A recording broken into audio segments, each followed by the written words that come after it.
Muchas gracias, señor presidente. Muy buenos días a todas y a todos. El día de hoy se reinician las clases en Aprende en Casa.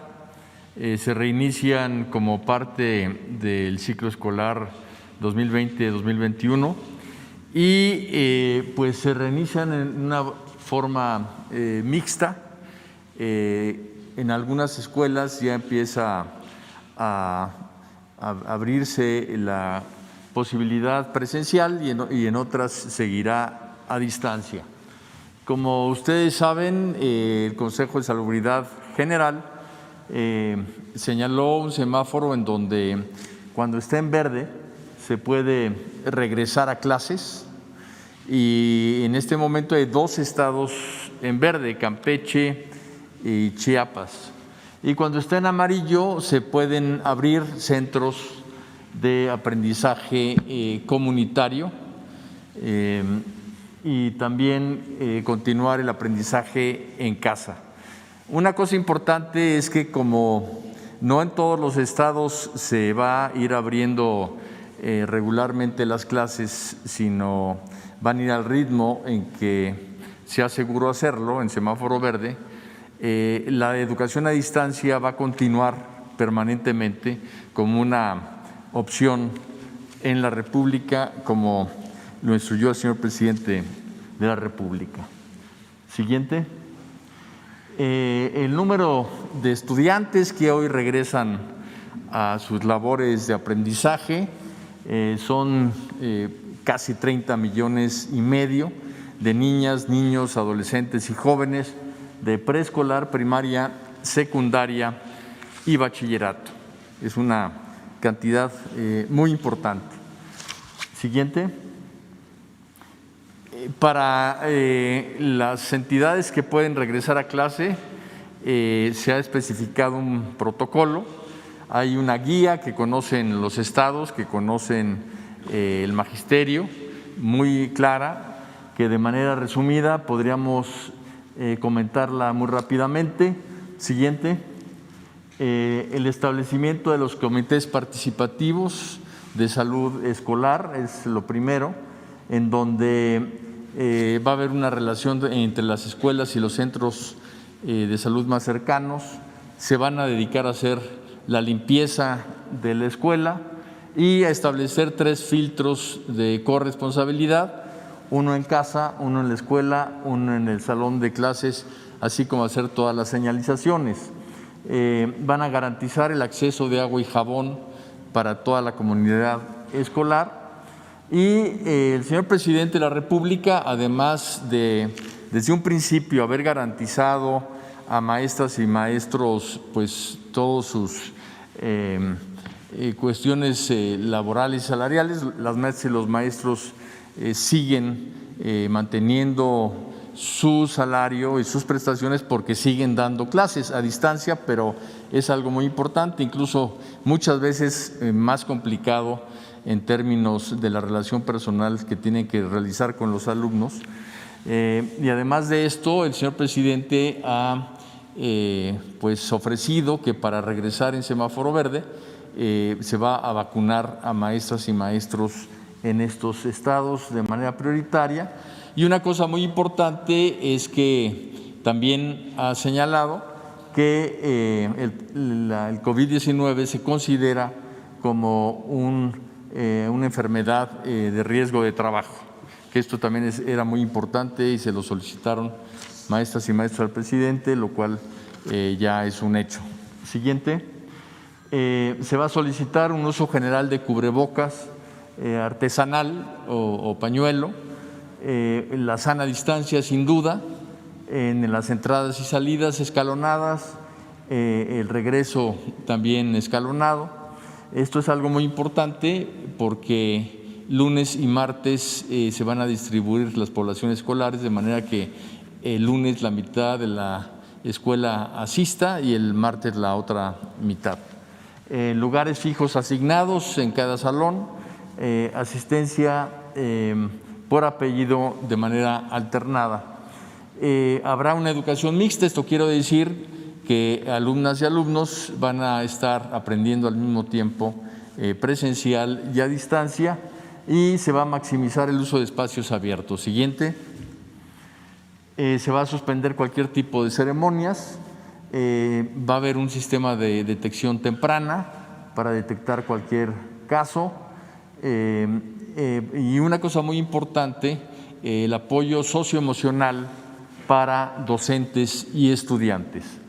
Las maestras, maestros, alumnas y alumnos tienen el regreso a clases presenciales de manera voluntaria. Si tienen alguna condición que no les permita acudir a la escuela, lo deben de manifestar para que así queda. Y esto pues cambiará hasta que el Consejo de Salubridad General lo determine. Siguiente. En el semáforo amarillo, en los centros comunitarios de aprendizaje, también hay un protocolo. Aquí la asistencia es totalmente voluntaria de alumnas, alumnos, maestras y maestros. Se han instalado con semáforo amarillo ya varios, me atrevo a decir, decenas de miles de centros de aprendizaje comunitario. Van a atenderse fundamentalmente a estudiantes en condiciones vulnerables, quienes tienen mayor rezago y que puedan tener una relación más cercana con su maestra, con su maestro, en grupos muy pequeños, cuando máximo de 9 personas a la vez, y cada asistente deberá presentar una carta responsiva. Siguiente. Las sesiones de trabajo, cuando mucho, deben de durar 40 minutos. Respetar los 3 filtros escolares, la sana distancia, el cubrebocas, la asistencia escalonada y un límite del 40% de la población escolar, y también de madres y padres de familia que muchas veces requieren orientación de las maestras y los maestros. Siguiente. Como habíamos dicho, se sugiere un máximo de 9 personas por salón. Se va a priorizar el uso de espacios abiertos, que eso también es una medida importante de prevención. Limpiar mobiliario y equipo después de cada clase, evitar asistir en caso de algún síntoma o sospecha de COVID, y con un solo caso de enfermo, pues habrá 15 días que se cerrará el centro comunitario para evitar contagios. Siguiente. Algo muy importante es que a nivel internacional ya empieza a ser algo considerado como base de la educación, que es el uso de la televisión. Entonces, han empezado países muy importantes a utilizar la televisión, y afortunadamente en México pues tuvimos desde el principio la indicación del señor presidente de utilizar este medio como un medio de educación a distancia. Siguiente. Se hizo una encuesta, una investigación en donde participaron 300,000 maestras y maestros, en donde vemos que el magisterio sigue pues muy comprometido con la educación pública, muy comprometido con la educación a distancia. El 93% está de acuerdo con lo que se está haciendo, un 86% califica entre 8 a 10 de calificación los programas de Aprende en Casa y lo siguen.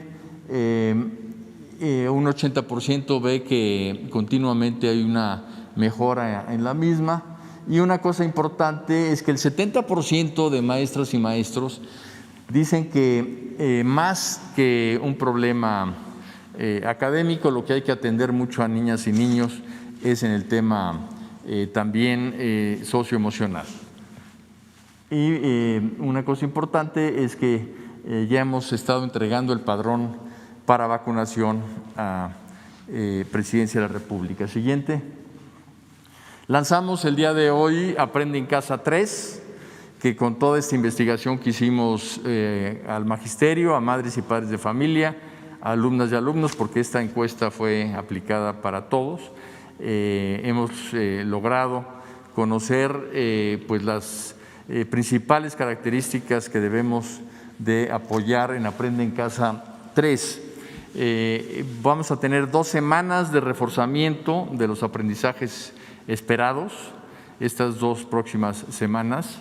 Después, de acuerdo al Consejo Técnico Escolar, que se realizó tanto el 7 como el 8 de enero, las maestras y los maestros analizaron toda la programación de Aprende en Casa y nos solicitaron la publicación anticipada de los contenidos para que así pueda planear sus actividades cada docente.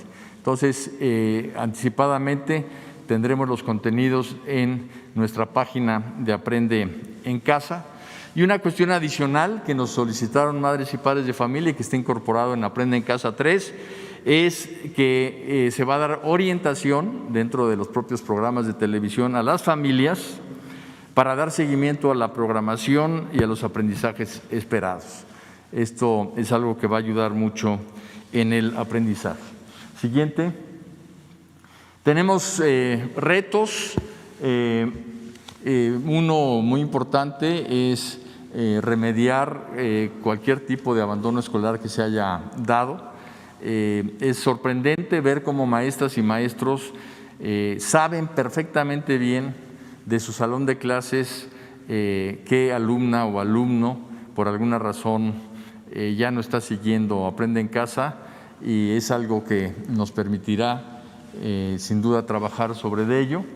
Sin duda disminuir el rezago educativo, continuar con una política del señor presidente de rechazo cero, sobre todo a nivel universitario, para que cada vez más alumnas y alumnos que quieren estudiar educación superior lo hagan.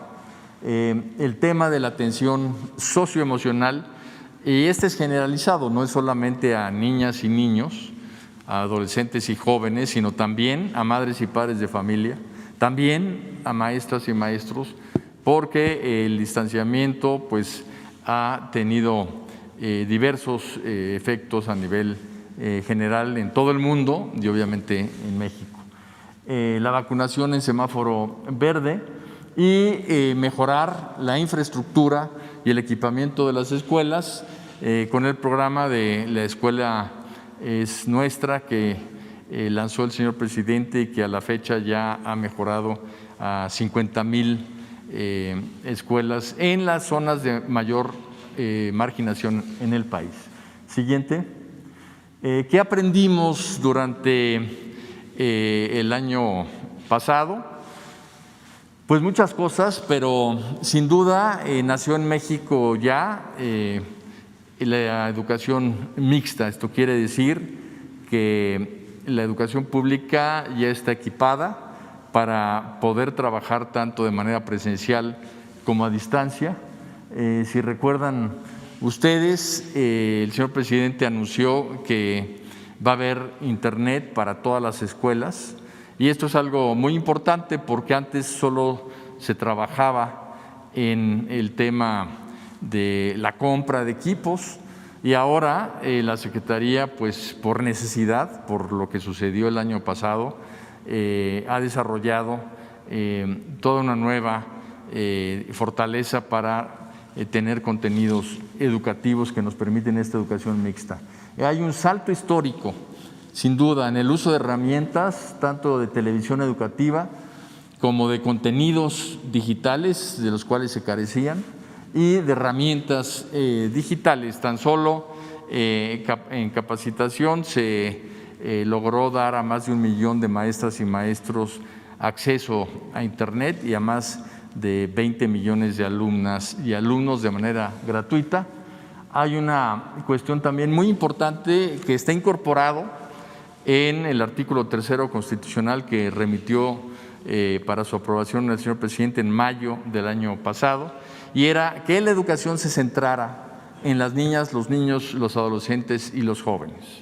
Esto parece una obviedad, pero en realidad en los sistemas educativos la atención muchas veces está puesta en otros lados del sistema y no en las niñas y los niños. Pues bien, al diseñar pues todos los programas de televisión, de radio y las plataformas digitales, se partió de lo que necesitaban niñas y niños, y esto obligó también a la Secretaría a tener esa visión. nuevos contenidos educativos, hay nuevos libros de civismo, ética, nutrición, salud emocional, vida saludable. Se ha insistido desde que inició la pandemia por parte del señor presidente, por parte de la Secretaría de Salud, que una de las formas más claras de lograr prevenir cualquier tipo de enfermedad y también el COVID, pues es tener un sistema inmune fuerte, y ese sistema inmune fuerte se construye, y a las niñas y a los niños pues desde muy chiquitos hay que enseñarles el camino de una vida saludable. Otra cosa importantísima es el cambio hacia una educación personalizada. Parece paradójico, pero nos han dicho maestras y maestros que están más cerca de sus alumnos hoy que antes, porque antes eran maestros frente a grupo y con quien trataban eran fundamentalmente con un grupo, y que ahora, como están obligados a hablar con ellos, a mandarles mensajes, a retroalimentar la relación con madres y padres de familia, pues se han dado cuenta del entorno en que vive cada niña y cada niño, cada adolescente, cada joven, y eso les permite sin duda entender por qué pueden o no aprender y en qué condiciones. Y esto es un logro que sin duda el sector educativo tiene que mantener en una nueva pedagogía de educación personalizada. En cuanto al regreso de madres y padres de familia a la escuela, esto es algo también que la necesidad obligó a hacerlo, pero que ya era un clamor en el sector educativo, que madres y padres de familia estaban muy separados de la educación de sus hijas e hijos, y ahora están hombro con hombro trabajando con el magisterio. Y esto es algo muy importante que también en la iniciativa que envió el señor presidente de artículo 3º constitucional explícitamente se define como una corresponsabilidad en la educación. Y finalmente, pues al estar ayudando a sus chiquitos, pues muchos adultos han dicho, ¿y por qué no? Pues logro yo la certificación de mis estudios de educación básica, y se ha realmente disminuido el rezago educativo de adultos a través del INEA. Siguiente. Una cosa importante, en todo el mundo solamente 3 países nunca cerraron las escuelas. Esto es para entender el contexto. 62 países cerraron y siguen cerrados. 92 países cerraron y reabrieron. Estos son casi todos países de África, porque allá no se ha dado el COVID de manera tan fuerte como en el resto del mundo. Y 20 países cerraron, reabrieron y tuvieron que volver a cerrar, y así siguen. En México, una de las cuestiones que reconoce la comunidad educativa mundial es que no ha dado zigzagueos, sino que ha mantenido una política de relación de las escuelas con las indicaciones de las autoridades sanitarias, y son estas las que le indican al sector educativo qué es lo que se debe de hacer. Sigue la lista, la pueden pasar hasta que concluya, y pues con esta información es que el día de hoy nos sentimos pues muy contentos de que el aprendizaje de nuestras niñas y niños continúa, no se detiene, y de que poco a poco estaremos volviendo a una reapertura de las escuelas en semáforo verde, con seguridad y con pues el ánimo que tenemos todos de volvernos a ver en la escuela, de volver a convivir, de que las niñas y niños se socialicen y estén con sus amigas y amigos, pero pues que estemos completos, que todos regresemos. Muchas gracias. Gracias, señor presidente.